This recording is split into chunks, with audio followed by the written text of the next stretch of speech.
Hello guys, लो happy फागुन 21। Happy निर्वाचन। नेपालमा फागुन 21मा निर्वाचन होला जस्तो छ आजसम्मको छाँटकाँट स्थिति हेर्दाखेरि बुझ्दाखेरि। र म त झापा क्षेत्र नम्बर 5 का जनताहरूलाई अग्रिम शुभकामना र बधाई पो दिन आयो साथी हो। झापा क्षेत्र नम्बर 5 का जनताहरू देशमा विदेशमा जहाँ जहाँ हुनुहुन्छ सबै जनताहरू झापा क्षेत्र नम्बर 5 का जनताहरूलाई धेरै धेरै शुभकामना अनि बधाई अग्रिम। क्षेत्र नम्बर 5 झापाको जनताहरूका दुईटै हातमा लड्डु फलिसके अहिले चुनाव हुनभन्दा अगाडि नै। अब केपी बा र लेनबा बालेन दुईजनाको भिडन्त हुँदैछ चुनावमा।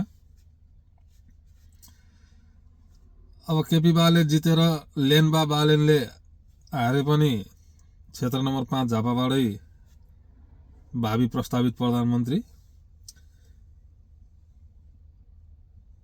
लेनबा बालेनले जिते पनि केपी बाले हारे पनि त्यही झापा 5 बाटै प्रधानमन्त्री। अनि भएन त दुईटै हातमा लड्डु।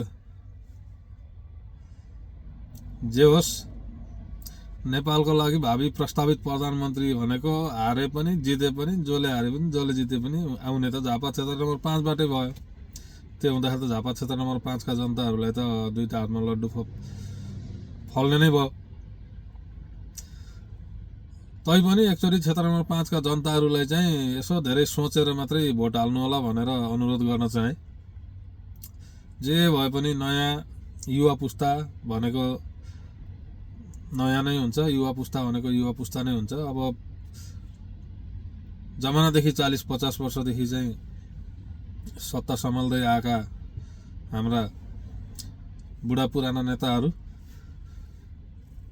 उमेरले 80 नाग्यो, 84 गर्ने बेला भइसक्यो, अझै कुर्सीको लागि लड्दैछन्। गर्ने केही होइनन्। सधैँभरि एमाले काङ्ग्रेस माओवादी रासपा राप्रपा अब फलानो जे भने पनि जसले राम्रो काम गर्छ त्यसलाई भोट हाल्नुपर्छ। अब यो नयाँको त काम देख्न पाइया छैन, देखिया छैन। काम देख्नको लागि यसपालि नयाँ पुस्तालाई भोट हाल्नु होला।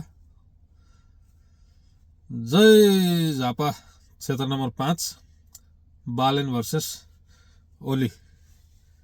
लो ह्याप्पी निर्वाचन 2082 फागुन 21।